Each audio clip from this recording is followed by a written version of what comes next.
Welcome back to College Conversations. I'm Dr. Fedor, and I help you navigate college. Part of navigating college is dealing with time management and just managing your time in general. So today I have Will Dziura, who will talk about burnout in college students. Will is the founder of Soul Trek Coaching, which helps grassroots leaders and organizations thrive through purposeful leadership development and organizational training. For more information, go to soultrekcoaching.com. So thank you, Will, for coming back and talking to me about this important topic of burnout. We've all heard about burnout, but what exactly is burnout?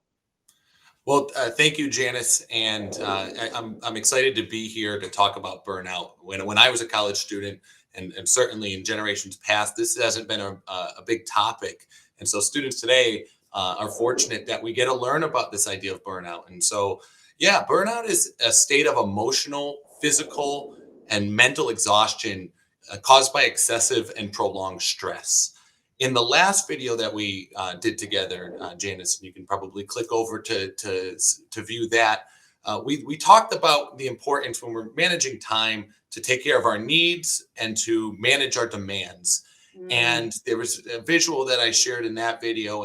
And when we're thinking about burnout, we want to realize that prolonged stress is either we're neglecting our needs, we're not getting enough sleep, we're not eating well enough, we're not getting adequate exercise, or there's just too many demands coming from the outside world, too much schoolwork, too much work life, school life balance. There's just too much on our plates. And so burnout is certainly a cycle that we get caught up in where we're just not taking care of our needs and organizing our demands in an effective way.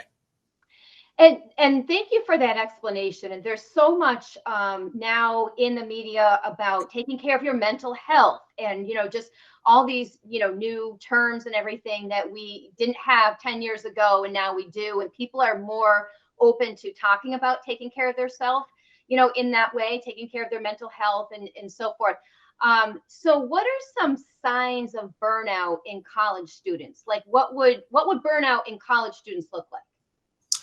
This is a very important insight about burnout, and that is that oftentimes we don't realize that we're burnt out until we take a step back and assess our situation. And so we might feel as though things are going okay, and that's really the brain playing tricks on you, because our brain is really good at keep conditioning us to keep going, to push through the work, to manage all the things on our plate, and to be the best that we can be. That's what makes us great. But at the same time, it's a double-edged sword. It's also what can undermine that mental, emotional, and physical health. So for college students, it's really important to look at a few things. Focus is an important one. If you find yourself maybe last semester or last year you were doing very well, but now you're struggling to focus in your class or on an athletic team, you certainly that's one red flag right there. You also might want to think about how interested you are in school or activities.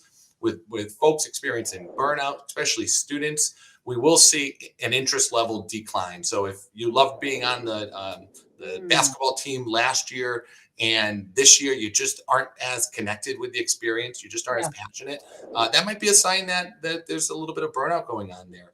And then also the most important one, it goes right back to the definition, chronic exhaustion. If you're certainly college students sleep, that's understood. But if you find that you are just always tired and you can never find a moment in your day where you feel really energized, I would be willing to bet that you might be experiencing some burnout, and that's certainly something that you'd want to work on. I think that's such a helpful tip. Like asking yourself, does this activity bring me joy anymore? Do I enjoy it? Do I look forward to doing it? And I think a lot of times when we get busy, it's easy to add one more thing, and then you do things out of habit, right? You do things out of habit, and then without asking yourself, do I even want to do that anymore? Do I even enjoy, whatever the activity is, which might or might not be contributing to your burnout? I also think that in some cases it becomes a badge of courage, like, look how much I did, Yeah. like, oh, and I just kept going and we didn't sleep for, 2 days. And then we did this. And then I pulled an all-nighter and I did that. And then, and it's like, your body can only take so much. So I think it's, that's a helpful tip to ask yourself, am I even enjoying this?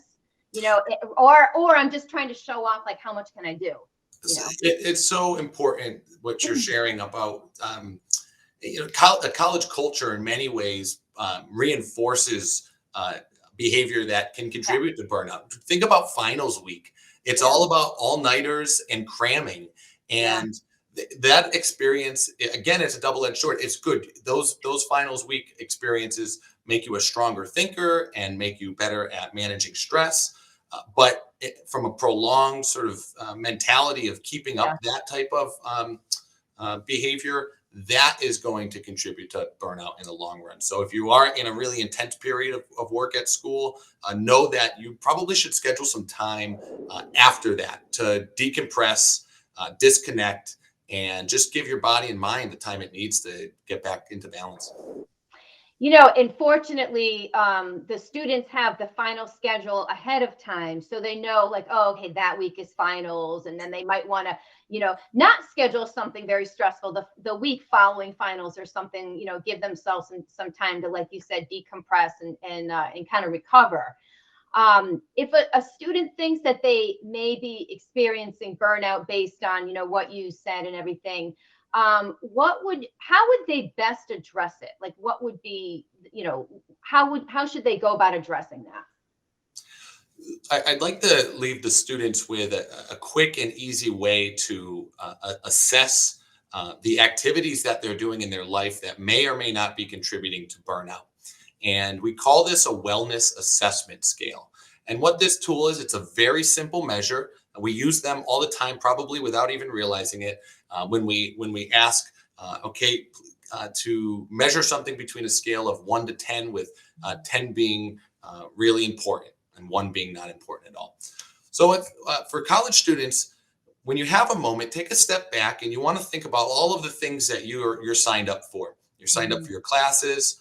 You're signed up for maybe a sports team, a club. Maybe you're signed up for a certain social group.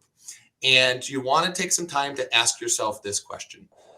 Does this activity give me life? Is it Mhm. positive? Does it help me grow? And we know these things. We can recognize things that make us grow because we're energized. We want to do them. They don't contribute to burnout. Yeah. And if you rate those activities, say it's a maybe it's a social club that you're in, an SGA or a student activities board. Mhm. Say that you rate that as a 8.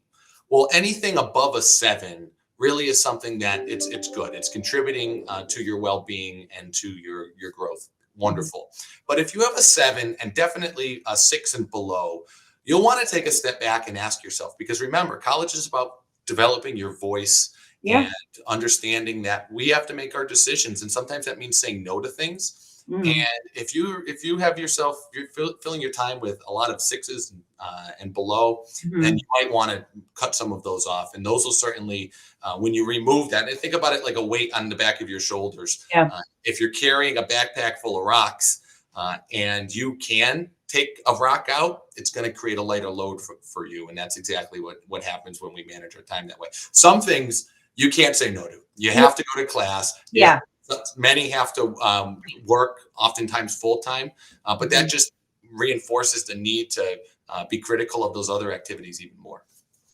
No, thank you, Will, for teaching us how to do a wellness check. I think that's definitely helpful advice, and also just looking at everything as a choice. I know you said things like the classes, that's not a choice, and things like that. But you'd be surprised. There's a lot of places like, well, wait a minute, I was just doing that out of habit, or because somebody asked me to, or whatever. And it's time to learn how to say no to some of these things, that cause us stress and burnout. And I think to that point, one quick little tip: it doesn't have to be a big, massive move. You don't have Yeah. to just stop being a part of the club or the Yeah. sports team, but you might be putting more on yourself than you need to Yeah. within that. Yeah, just get off the e-board or something. Keep, keep going to the regular club, but maybe don't do a leadership role because it was too much or something. And teachers and support staff uh, are very appreciative when you can be honest with yourself. And when I see a student who says, "Look, I can't commit to XYZ right now," Right, I would prefer to hear that than to have them put themselves in a detrimental position to right. do harm to themselves. But it also doesn't help the group either. We want everyone Exactly. being part of a Right. healthy dynamic. Where you bite off more than you can chew and you say, oh, I'll plan that event for you or whatever, and then you end up, not being able to do it and you're burnt out and people say, well, why didn't you just tell us that? So but that's part of college, learning your time management, learning when to say no, how to say no, and figuring out what's good for you as a person. So Absolutely. please remember to hit subscribe and share if you found this helpful. And again, Soul Trek Coaching, www.soultrekcoaching.com. Will Dziura. Will, thank you so much for joining me. This is, great information. We all want to prevent burnout, and the way we can do this is to keep having these conversations. Thank you, Janice. So, thanks for joining us, and we'll see you next time.